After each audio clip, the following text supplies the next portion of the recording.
right, ladies and gentlemen, welcome back to the Passive Cashflow Podcast. I'm your host, AaronFragnito, and we have an amazing guest today that I've met at a really awesome real estate networking event we'll talk all about, but he's got a really cool business to help you with your active campaign and all your social media needs here. But Jason's going to explain exactly what he does and why he is on the show here. How are we doing today, Jason Wright?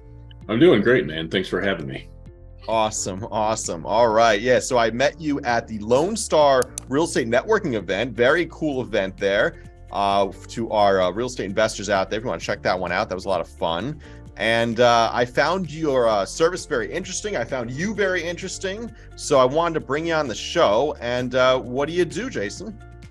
Yeah. Do you want me to tell you what I do today, or do you want me to tell you kind of the quick and dirty story on how I got to where I'm at today? Tell me the story. I like stories, man. People learn through stories. Yeah, it's a weird story. So like many people, about 7 years ago, I was working in corporate America, working for a privately held company, and the owner was very successful, $300 million guy. I don't know, just not the nicest guy. And I remember thinking, man, surely I could start my own company and just pay my bills. Like, right. I don't want to help anybody build their business any longer. So I quit corporate America. 3 months later, I ran out of money. Everything I promised my wife was complete BS. I don't know where I came up with the 3-month timeline of restoring our income, but it took like 2.5 years. And long story short, I had to beg my mom's sister to help us buy groceries for 6 months, had to go back to corporate for about another 18 months. And then I finally quit again. But I initially started off, my business is called Intentionally Inspirational. I originally started off trying to do motivational speaking. I realized pretty quickly, nobody knows who I am. There's no money in this. So I learned a little bit of marketing to push my blog out there to try to encourage people to quit the 9-to-5, even though I hadn't done so myself. So I kind of felt like an imposter. But long story short, I would go to Upwork and look for writing gigs, blogging, and I would start seeing people searching for help with active campaign and ClickFunnels and Facebook ads and things I had just learned for myself. And I said, hey, I could make a little money helping these people. So Upwork is where I got my start. Anybody who's been there, it's there's a lot of people there. There's a lot of junk, but there's a lot of really good people as well. So I became obsessed with the 5-star review. And eventually I found the dark side of Upwork, which is a good thing. And it's the invitation only side. So then I started connecting with some really good clients. I started getting a lot of leads from Upwork. So we built a really general marketing business to begin with. Over the last probably 5 years, we've pivoted 4 or 5 times, funnel only, active campaign only. And then January of this year, we went active campaign only and capital raisers only for new business, which is a very narrow niche, but it's been the best move I've ever made in my life. I really haven't seen another offer out there like ours, so it's really interesting. But I have all this other knowledge of kind of the full funnel from our previous life. But so there you go. From a high level, it was never planned. Didn't go to school for it. I'm self-taught, but it's been an amazing journey, and we're here to stay. So at People's Capital Group, we help you invest in real estate. Build your wealth by owning professionally managed apartment buildings in the northern New Jersey market. We want to show you how owning real estate is attainable, even for the busy professionals that don't have the time or experience investing in real estate. Now, we only work with select people who are serious about building wealth. So find out if you qualify at peoplescapitalgroup.com. I love your commitment to entrepreneurship. You know, it really is about perseverance and just win in hell, keep going, as Winston Churchill said. And that's it. You know, I mean, I'm teaching this class at Rowan University. I'm writing called Real Estate Entrepreneurship. And the third word entrepreneurship is in there. So I'm like, all right, a third of this course then is going to be about entrepreneurship, because real estate's real estate. You know, chances are you're going to get into some like niche of it and then read lots of books about that and learn all about that little niche. And that's good. That's what you need to do. But the general idea of entrepreneurship, of persevering, of understanding that this is going to be harder than working a 9-to-5. You know, I'm choosing the more difficult pathway. You know, I ride dirt bikes off road, and there's hill climbs, right? So you look at a big hill, you're at the bottom of it, you're on your dirt bike, and you're like, all right, there's an easy way up this hill, and then there's a harder way up the hill. And it's a sport. So, you know, sometimes you take the easy way, sometimes you take the hard way. But like, man, entrepreneurship is definitely the harder way up that hill. There's no doubt about it. And I think a lot of people don't even climb that hill no matter what. But, it's that's what I want to impress on my college students, that, hey, if you're going to start your own business, don't expect it to be easy, because if you do, then you're going to fail. Expect to go the extra mile, expect to persevere, but there is a light at the end of the tunnel. And you've had a taste of it. I've had a taste of it. That feeling when you get that check in your hand, or that, first home you buy, you finally kind of get something nice. You're able to pay for your family's groceries and not borrow from your sister, just cover your bills, and be a supportive man of the household. Like that's like such a nice feeling when you finally make it. It's so hard to get there, but oh my gosh, that's why I like your story, man. Yeah, one of the biggest pieces of advice I would give myself, just kind of think about this sometimes, is like I had these timelines that I had made up, and I'm born in 1981, so patience is not something that I want stuff now and want stuff quickly. And one of the biggest lessons I've learned is you got to take the timelines and throw them out the window, because you don't know, right? Mm-hmm. One conversation, one opportunity, one meeting can change your life, but you don't know when it's going to be. So. Yeah. I remember early on, a lot of people were like, you're going to fail, or, you're an idiot or whatever. And I was like, no, in X amount of time, you'll see it. None of this stuff ever happened. Now it's happened now, but it's taken longer. So that perseverance thing is the secret sauce, in my opinion. You're right. Oh, and those naysayers, I mean, they're always going to be there. You really have to learn how to turn that negative energy into positive and have it fuel you, which isn't always easy. Like, it might be easy sometimes if someone you hate tells you you're not going to make, you're like, but it's like one of your best friends or something, and they are having maybe some success elsewhere. And you're like, am I doing the wrong thing? Should I sell my real estate and invest in cryptocurrency? And you're just like, wait a minute. No, I'm on the right track here. And, but it's a really interesting process there. So I'm glad you persevered through it. You were able to find some success in this. And on Upwork too, just to make a comment here. So I actually have 4 virtual assistants. We run a lean and mean business here. My property manager is virtual assistants and so on.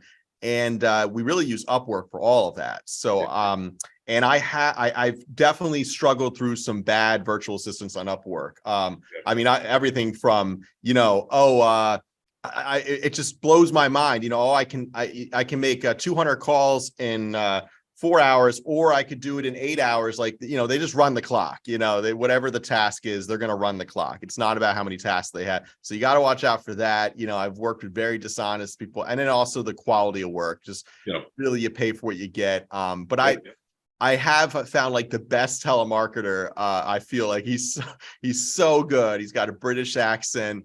And telemarketing is so hard. It's degrading. It is freaking degrading. It really is. And so he's so good at it. And he's really so. But it took me about 4 years to find a good telemarketer. I cycled through a lot of mediocre ones and some not good ones at all, and others that just stole money from me and ran the clock. So definitely a challenging place. But you found success there, right?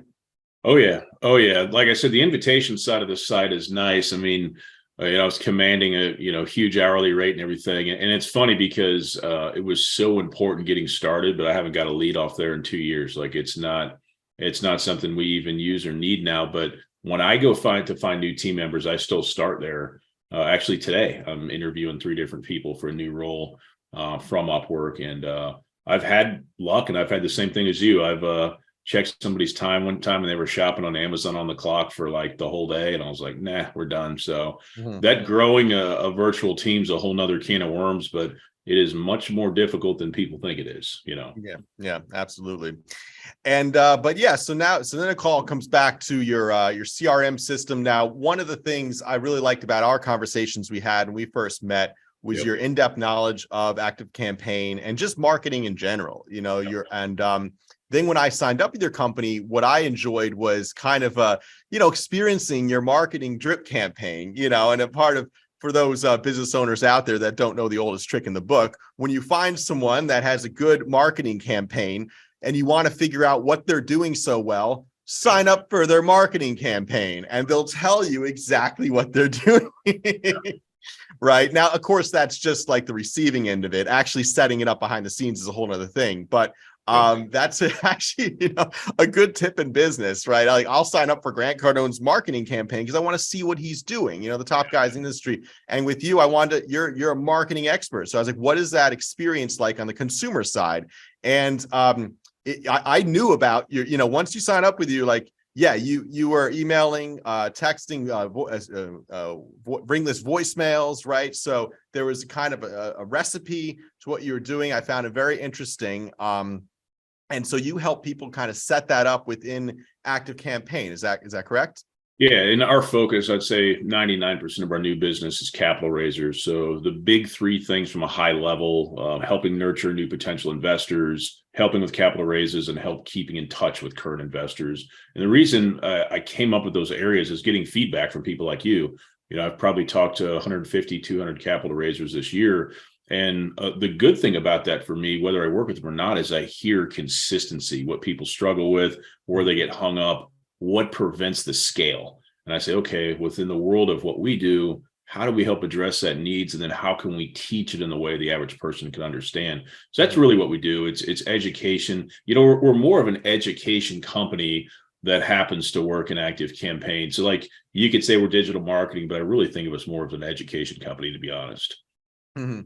Yeah, absolutely. I mean, these days, if you're educating your consumer, you're being a thought leader in the space, that's really what marketing is right now, right? It's no longer, I mean, there are certain products, you just put on Kim Kardashian and it's sexy and people buy it, but that's not really what we're selling, right? Especially if you're in the financial space. Now, don't get me wrong, Kim Kardashian, you can definitely promote my business, but, that's not really what people buy anymore, at least as far as investment advice and things like that. So it's about consistency, it's about sticking out amongst the noise as well, right? And putting the gas on the fire that burns the strongest is another term there. But what I struggle with as a business owner also is the intricate details of the system. And if you download my ebook, and then I want my telemarketer to call you, but what if you took the next call to action, which was to schedule a call with me already? Well, now my telemarketer shouldn't call you because you already scheduled a call with me. That has to, count, and then if this, then that, and then so it's really an ongoing process. And then there are things that slip through the cracks, and it's very complicated. But Active Campaign's an amazing tool, and I feel like maybe I'm using 50% of what's really available there. But talk maybe a little more about that. So I always tell people, if you can articulate an idea, like, we can build it for you. It does get really confusing for people to think about the conditional logic, right? If this happens, the goal-driven stuff.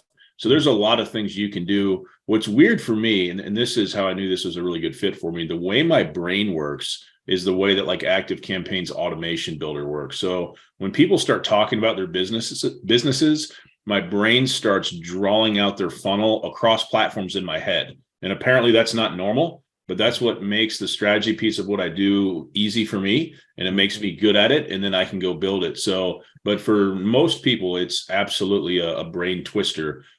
So when we work with people, we try to keep it just as simple as possible, because if I try to get into the mumbo jumbo, people just glaze over and they're like, I have no idea what you're talking about. So keep it simple. I have a 12-year-old daughter, is my youngest kid. Her name is Jersey. I think, hey, if I had this conversation with Jersey, what would it sound like? And that's the approach I try to take. Right. If people don't get it, I say, okay, how do I explain this in a different way that I think they will get? So it's a challenge, but a big takeaway for you and your audience is, if you can articulate a process that you want to happen, it can be done for sure. Mm-hmm. Yeah. And it's all about systems. A business is just a system or a number of systems that work together. And it's also people and product, of course, but process, people and product, right? What's Marcus says there, right? What's that guy's name? About Marcus Lemonis? Yeah. From his show there. I enjoy that one. Profit? The profit, right? People, process, and product, right? And then those are the three most important things in a business. That's what a business is. And but really the most important thing in there is process. People are somewhat interchangeable. You have big personalities, you have operations guys, right? And so on. Products come and go. We've seen we all know that. But the process is what you sell, right? So the end of the day here at People's Capital, one of my, we have the assets, of course, but also it's the process. It's the management systems in place. It's the funnels in place to raise capital. It's the marketing program, and it's the intricacies of those relationships as well. But it's the process, of investing with us is very easy. Getting your updates and the quarterly financials, and also getting started with the investment and learning about it. That all has to be easy, and there has to be a process in that. And if you don't have that, then you really can't ever scale, let alone sell your business. But that's what allows scaling. And the problem is, for a good process, you need to invest. So, well, how can I invest if I don't have the process in place to make money? Well, that's why you raise capital to start a business. But so it's all about process, and you are basically the process guy, right? You set up the process. The back end, yeah. So I always tell people I get involved with your marketing after people join your email list. So I make that designation because I'm not a traffic guy. I'm not going to do paid ads for anybody. I have great knowledge of it. I have tremendous experience, but I no longer do that for clients. I'm not going to help you build your website, but I can definitely talk strategy with you. So yeah, what happens after people join the list is what I do. And I consider it the foundation of all the digital marketing. What good is a list if when people join that list, nothing happens? Yeah. I've worked with people with hundreds of thousands on their list, and I'm like, what does this list do for you? And they're like, nothing. I'm like, nothing. If my list were that big, I don't think we'd know each other, brother. I'd have to pay you to be on the podcast. Oh, man, that'd be awesome. Oh, man, you'd be a paid public speaker. Your first business model. There you go. Well, that does bring up a good point. So I want everybody to hear this and really pay attention. It's not about the size of the list. It's about the quality. Yeah. Right. The quality is so important. That's why it's so important to have very narrowly focused lead magnets. Make sure you're attracting the exact type of people you want to work with and talk to. Makes a big difference. The whole thing, right? From the lead magnet to the follow-up to then the process of doing business with the company as well. Because, I've had all those experiences. You're very impressed with the front-end marketing, but then you're not impressed with the follow-up.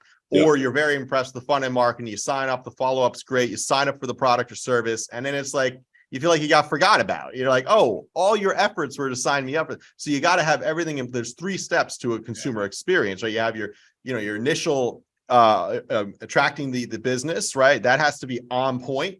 That has to be really a perfect balance with sexy, so you get the click, but then also knowledgeable and not too fast talking or not too sexy, right? Just right in the middle somewhere. And then the follow-up, again, can't be too aggressive. You can't just bombard them in so many ways, or they're going to unsubscribe. You'll never hear from them again. But it also can't be just a monthly email, with no real content. And then the service, you got to then have the best experience has to be when your customer finally signs up and starts to give you money, buy your product or service. Then at that point, right, they got to feel like you're getting a white glove service. Now it depends what you're selling when your service, of course, but I feel like, a lot of companies are maybe good at the first 2 steps, or maybe the first one more so, not so much the second one, but you still sign up, and then you finally get the product. You're like, oh wait, it's got to be all 3, my friend, all 3. Yep. I love the whole under promise and over deliver. It's such a delight from the customer standpoint. So do what you say you're going to do. It's a simple thing. It's just a choice, in my opinion, to make your business do what you say you're going to do. So many people don't do it. We live in a world where that seems to be the exception and not the rule. That's not the world I grew up in. So for people that, do what I do, or people that do what you do, if they don't want to do that, it just makes it easier to stand out by doing what people should get anyway, Yeah, absolutely. And, I worked with this, I've worked with so many SEO companies, and I don't know what it is about SEO companies, but they have such a tendency to overpromise and underdeliver. I have never worked with an industry that overpromises more than SEO. And to all my SEO, change your life. And to all my SEO bros out there, prove me wrong. All right. No, man, I've spent so much money on SEO. And for our listeners who don't know what that is, that's search engine optimization. It's when you Google best real estate investment company near me, and People's Capital Group pops up number 1. Now, I've worked with good SEO companies that get traction there, but a lot of it, they're only good at one thing or the other. You're either really good at getting traction to your website, but then you're not good at getting calls to action. And you're like, well, you promised me all these leads, but we're not getting any leads. We're just getting a bunch of people clicking our way. It's like having a storefront and having 4,000 people a month come into your store, but none of them buy anything, and you're like, well, that doesn't do me any good. So, and then I've had other SEO companies just completely not even get the traffic. And, but man, they really don't understand lead capturing. I found they're only good at one or the other. And they say, oh, if we get 3,000 people coming through a month, then, 10% of them are going to, so now you'll have 300, all right, I'll have 300 leads a month. Okay, well, the cost you're charging, that makes sense. Comes out to like 3 leads a month, not 300. 10 sounds like a pipe dream. So yeah, they're like, oh, you'll get 10%. What are you talking about? You know nothing about marketing. SEO companies are SEO. It's like asking your mechanic, a question about your health. Like, it's completely different. And, so don't talk to an SEO company about marketing. Yeah, that's exactly why we're so niche, right? Because the kiss of death, in my experience, for marketing companies to try to be a Jason of all trades. Pick one thing and be an A+ player. Because most people who do it all, like you said, they're probably going to be D- in a whole bunch of areas. It might be okay in some, but it's just there's so much competition and there's nothing gained by that. Find a niche, go narrow, and just do the same thing over and over and become legendary. So. Yeah, that's it. Fine. And that's why I liked your model as well, because you just focus on active campaigning, which was very narrow, man. And people are like, will you come to HubSpot? No. And they're like, why not? I'll pay you whatever you want. I'm like, you're not understanding the big picture. If my team doesn't know how to do it and I don't know how to do it, it's not worth our time or money for one client. It makes no sense. And they go, oh yeah. I'm like, it's not scalable. So if you work with me, it's in our stack. Otherwise, we'll just be friends, and either one's fine. It's, like a lot of things in business, saying no is one of the best tickets to growth, man. And keeping your time and your sanity. I say no all the time because I have no choice, right? We've all got 168 hours in a week, and we got to use them the right way. So. Yeah, it's true. No, the word no has made me more money than the word yes. Yep, I believe it. You don't lose any money if you don't buy a deal. Yep. You can lose money if you buy the wrong deal. Yep. Or hire the wrong person or the wrong contractors. Or take on the wrong investor even as well. I've taken on the wrong investor and recognized the problems of that. So the word no is definitely a more important word than the word yes. And we see that with all types of businesses, even in Fortune 500 companies and things like that. It's like, you guys don't know when to say no, Yep. Yeah, it's my wife and I were talking about this yesterday. I said, do you remember, and this is back to those early Upwork days, I said, do you remember when any job that came through, even if I didn't know how to do it or if I hated the idea of it, we had to say yes because the bills don't pay themselves? Like, I remember, and I hated it. You know what I mean? I may be working full time, but it's like I'm enjoying 10% of what I'm doing. And the rest of the time I'm looking at that street out front saying, should I dive into it when traffic up, So over time, being able to be like, no, it's a beautiful thing because I want to enjoy every minute I spend in this office every week. And for the most part, I do. And every time I identify something I don't like, I say, okay, how are we getting in this scenario? Now let's cut out all paths here so we never go back. We're not doing that anymore. We're not working with that type of client, or we're not doing this. And it takes time, right? It takes time, but being selective in anything you do in business is it's a beautiful thing. So yeah, but it's also like the momentum of a train. It does take time to get going. I think our society really misunderstands success and misvalues quick success. People. I get it. There's Mark Zuckerberg's of the world. You look at Elon Musk or something, you're like, why am I not there? And you're like, bro, that's not the normal story, and you're not like 3 or 4 guys at that level, Yeah. I mean, and you're not nearly as talented as Elon Musk. Let's just be honest, right? But the bottom line is success. The most admirable part of it is those people that work for so many years to get there. And then finally, the business takes off, or I made a mistake here. I made a mistake there. The best way to learn is to try it. And, but we really misvalue the perseverance as, I'd rather find someone and work with someone that knows how to persevere rather than get rich quick or like, super fast and like, oh, this is going to be easy peasy. Don't worry about it. No, you got to understand things take time. People make mistakes. Good brands take years to build. Good relationships. And when I have a customer or someone that's investing with us, my goal is not to, one and done. It's not like, hey, let's do this one deal and I'll bang it to the moon. It'll be the best deal you ever did. It's not like that. It's like, listen, what are your goals? Here's what we do. Here's our track record. It's not a get rich quick strategy. It's a long-term goal. Put 50 away a year, make an investment. What can you afford to, let's figure out how to diversify your wealth and make more of it for you. And over time, yes, you'll build wealth and get to retirement faster. But this whole thing, like, the FTX thing, this whole like world of, get rich quick, big booms, big busts. It's like a Hollywood movie almost. It's not how it's really done. And I'm talking to the groups of college kids in an entrepreneurship class. And like, what I really want to impress upon them is like, you're not going to get there quick. It's going to be hard and painful. And, maybe 1 out of a million are going to get there quick. And that's the news article you're going to read about. But the real heroes are the ones that get up every day and bust their ass to get there. Yeah, and it's not glamorous and it's a lonely road. The one thing that like a saying we say in our team is I'll say it G-rated, but we say no effing off switch. That's how we're wired. So people will say, well, when will you stop doing what you're doing when I die? It's the way I'm wired, man.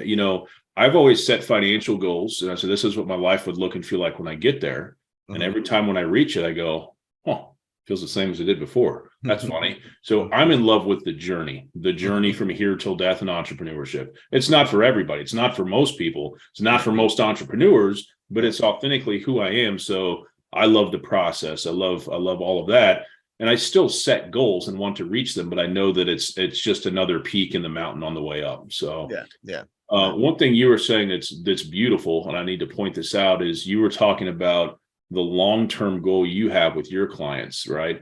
And what you're talking about building and maintaining relationships. And that's what the best marketing is, right? You've got a big old personality. It's a huge asset for you. All your marketing should sound like you right now. Text, emails, social media posts, because that is the unique thing for everybody. Everybody listening, everybody watching. Just being authentically you, sharing your story, it's going to be different than everybody else's. Some people it'll repel, some people it'll attract. That's the beauty of polarity.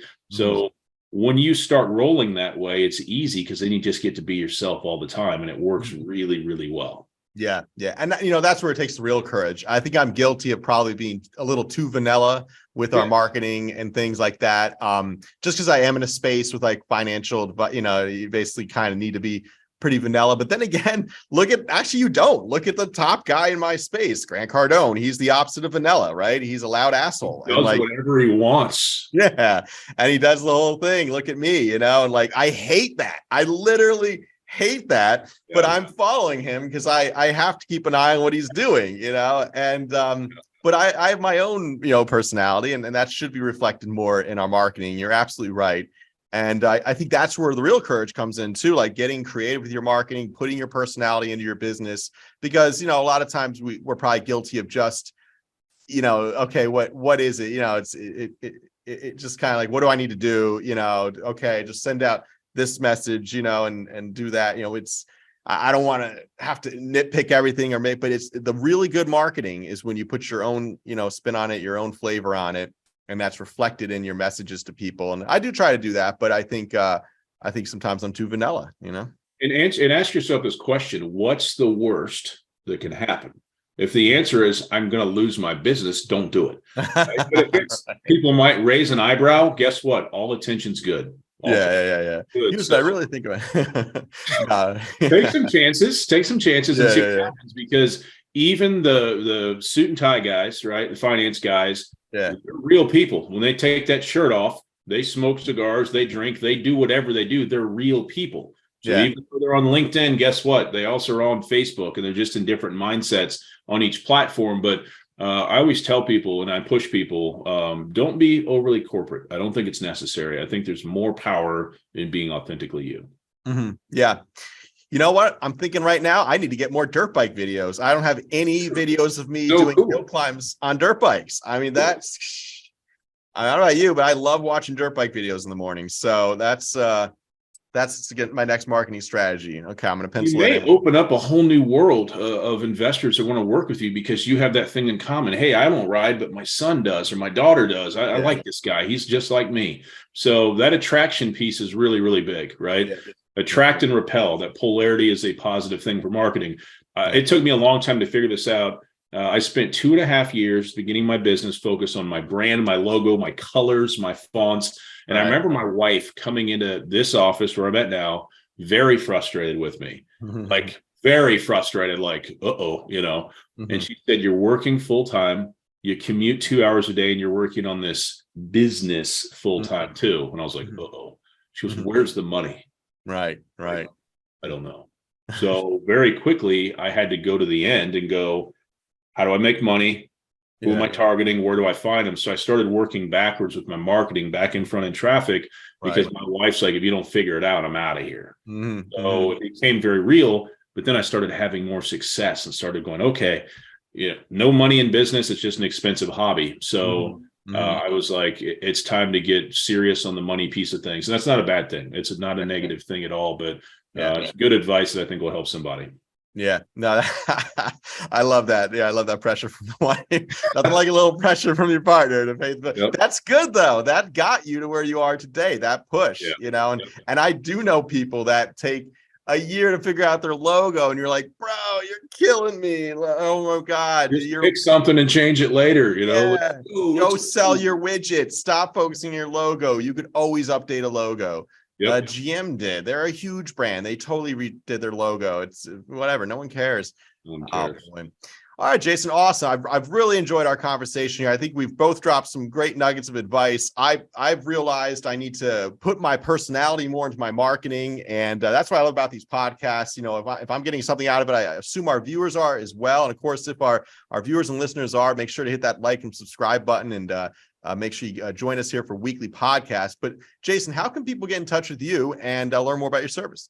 Yep. The best way is to go to intentionallyinspirational.com. That gives you kind of a front porch to everything we're up to. Okay. Awesome. No, I really enjoyed meeting you as well there. And hey, what are some good, you're a big networker guy. I see you all around, these big names, head honchos, hanging out with celebrities in real estate. What's a good event coming up that we might want to attend, like in January or something like that? Is there any cool real estate networking events coming up? Yeah. So Raise Fest, Hunter Thompson's event, Raise Fest, is going to be in Louisville, mid-January. I can't think of the dates off the top of my head, but I saw that. That's the first event I'm going to of next year, and probably hit up Best Ever Conference after that for the first time for me. So I think that's in March, but for what I do, going to those conferences is a really good idea. It's a great use of my time. So yeah, it's funny. I went on Joe Fairless's podcast, and he was in the game like 2013 when we were getting started, and he was one of the guys I started to follow. I never really bought his package, but I would follow, get his free stuff and learn some stuff from it. And he was pretty good. And I just wish I took his advice then, bought more apartment buildings, raised more capital. Probably should have bought his package, right? But no, he runs a good event there, I've been told. So I might check that one out as well. And then Hunter Thompson, I might check his event out. He's a little Grant Cardone for me, but I think he's a good guy. He's a good guy. He's a good dude. He's a good dude. So yeah, definitely. Cool, man. All right, excellent. To our listeners here, I hope you enjoy the Passive Cashflow Podcast. You can always get more episodes at peoplescapitalgroup.com. We're also putting up new webinars about every 2 weeks, and tons of content up there. So check out our site, peoplescapitalgroup.com, and we'll connect shortly. Thank you to our listeners and followers.